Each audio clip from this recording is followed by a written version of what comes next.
Imagina esto, un país en medio de una revolución turbulenta que estuvo a punto de convertirse en una verdadera potencia aeronáutica mundial. Parece el guión de una película, ¿verdad? Pues esto pasó en México.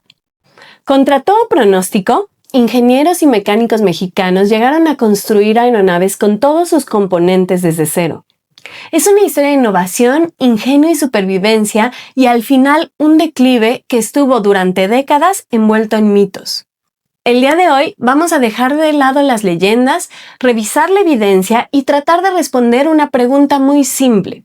¿Qué pasó con la industria aeronáutica mexicana?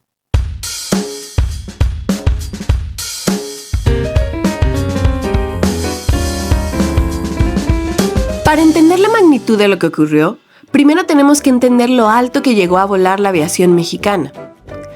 Y no hablo de unos cuantos experimentos aislados o de ensamblar piezas traídas del extranjero. Hablo de ingeniería de primer nivel que llegó a competir con las grandes potencias de su época. México no estaba intentando alcanzar al resto del mundo. Por un breve momento, estuvo entre los países que estaban definiendo el futuro de la aviación. Los ingenieros mexicanos experimentaban con nuevas configuraciones, nuevos materiales, soluciones técnicas, y en los TNCA no solo se ensamblaban aviones, se diseñaban, se probaban, se construían prototipos, se innovaba y en algunos casos los resultados llegaron a sorprender a observadores extranjeros. Y si todo esto te parece exagerado, hay un número que resume mejor que cualquier otro el nivel tecnológico que había alcanzado México en esos momentos. 305 kilómetros por hora. Esa era la velocidad que alcanzaba el avión Sonora, que fue diseñado y construido en México en 1922. Para ponerlo en perspectiva, fue el primer monoplano de ala baja rígida construido en América y apenas el segundo en todo el mundo. Y no, esto no era un detalle técnico sin importancia. Los monoplanos de ala baja representaban una de las tendencias más avanzadas de la aviación de la época. Eran aeronaves más aerodinámicas, más rápidas y con un enorme potencial de desarrollo. Por eso resulta tan sorprendente que uno de los primeros ejemplos de esta tecnología no surgiera en Inglaterra o Francia, surgió en México. Y mientras muchos aviones militares extranjeros apenas comenzaban a explorar este tipo de configuraciones, el Sonora ya demostraba velocidades que llamaban la atención dentro y fuera del país. Pero aquí es donde aparece el gran misterio de nuestra historia, porque apenas unos pocos años después, todo ese impulso tecnológico comenzó a desaparecer. Los proyectos se cancelaron, el presupuesto se redujo y los talleres dejaron de recibir apoyo. Y la industria que había prometido poner a México en la vanguardia aeronáutica empezaba a perder impulso. La pregunta es inevitable.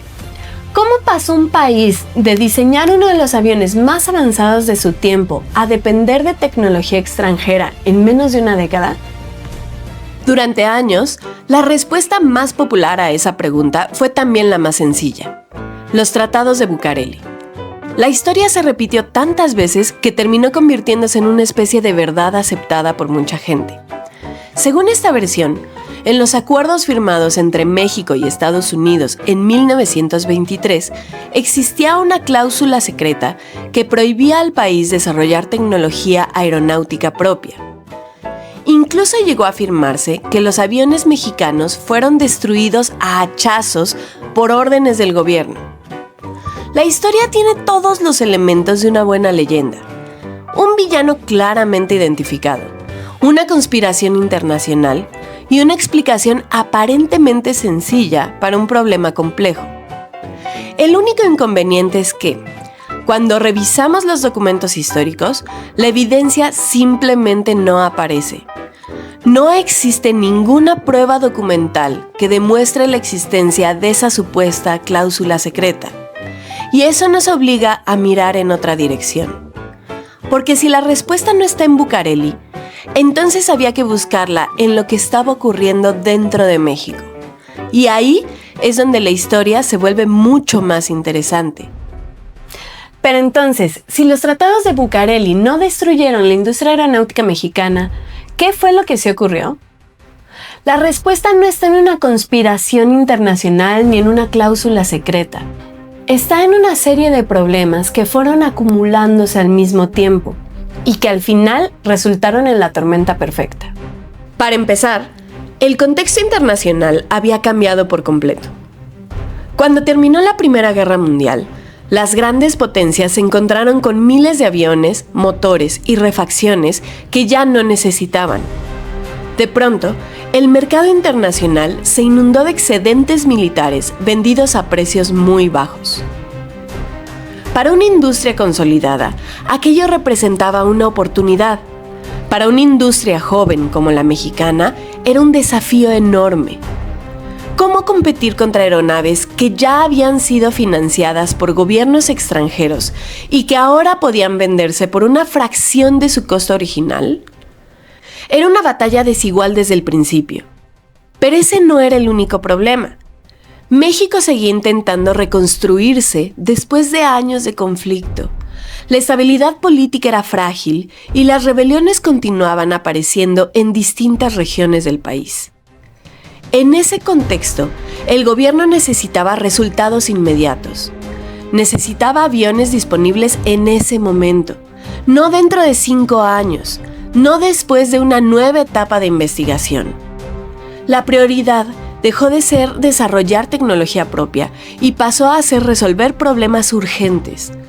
Poco a poco, la visión de largo plazo comenzó a desaparecer.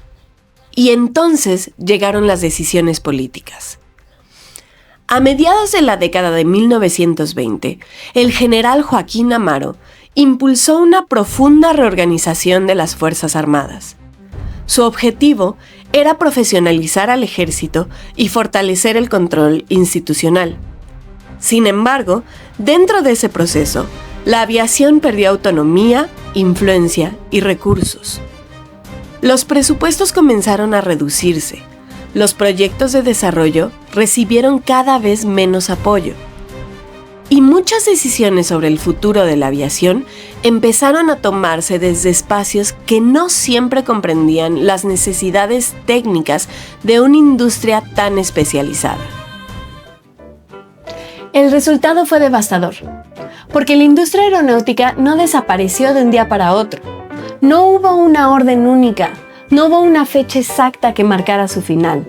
Lo que ocurrió fue mucho más lento y por eso tal vez más difícil de comprender. La industria comenzó a quedarse sin recursos. Después dejó de desarrollar nuevos proyectos. Más tarde perdió capacidad para producir. Y finalmente sobrevivió con lo que ya había construido antes.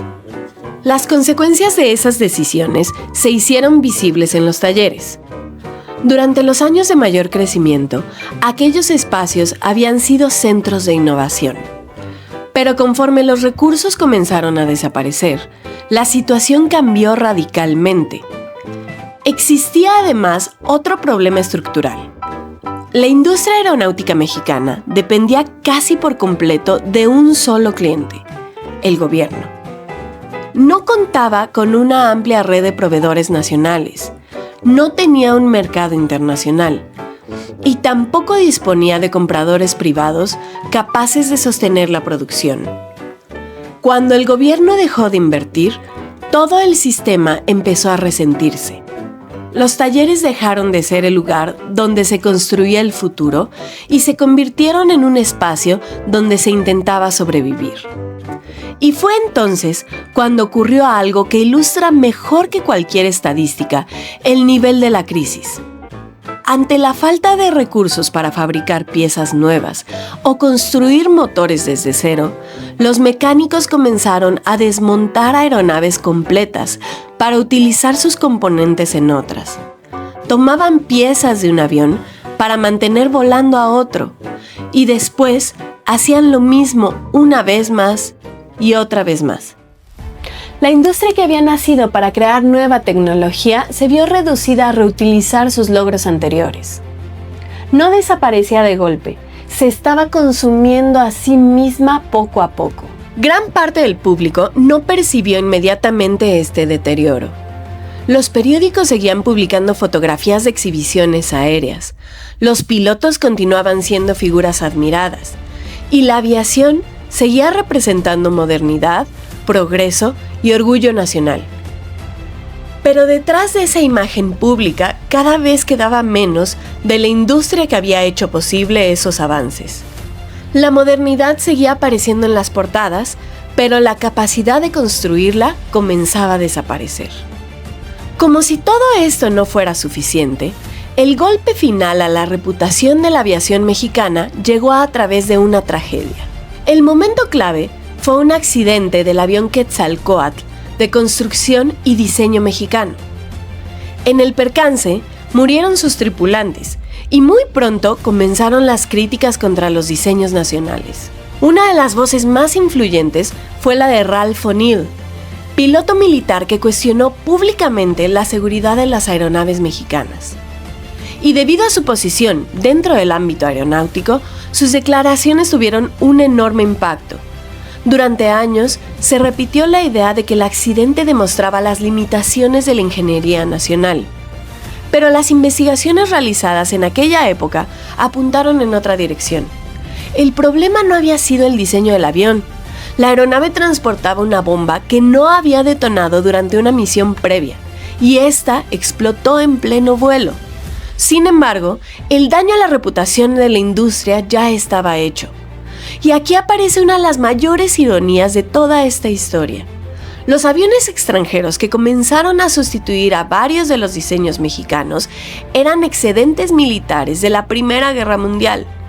Entre ellos se encontraba el de Havilland 4B, una aeronave que muchos pilotos estadounidenses conocían por un apodo poco tranquilizador: Flying Coffin, ataúd volante. Es decir, mientras se cuestionaba la seguridad de algunos diseños nacionales, se incorporaban aeronaves que ya arrastraban una reputación problemática desde años atrás. La contradicción era enorme. Este proyecto no desapareció por una sola causa. Fue la acumulación de muchas decisiones. Recortes presupuestales, cambios de prioridades, dependencia de importaciones, falta de inversión sostenida y una necesidad constante de resolver los problemas del presente sin pensar demasiado en el futuro. Poco a poco resultó más sencillo comprar que construir, más rápido importar que desarrollar, más conveniente resolver la emergencia del momento que invertir en proyectos cuyo resultado tardaría en llegar. Pero la historia no termina aquí. Porque si llegaste hasta este punto, probablemente hay dos preguntas que todavía no se han resuelto. En primer lugar, ¿qué pasó con ese avión Sonora? Y en segundo lugar, ¿quiénes son esos personajes que llevaron a la industria aeronáutica a ser una de las más avanzadas de su tiempo? Te dejo dos nombres, Juan Guillermo Villasana y Ángel de Lascurain, pero no son los únicos. Porque la caída de la industria es solo una parte de la historia. La otra es de quienes trataron de construirla. Y esa historia la veremos en los próximos episodios. Si tienes alguna pregunta o una opinión que compartir, déjala en los comentarios.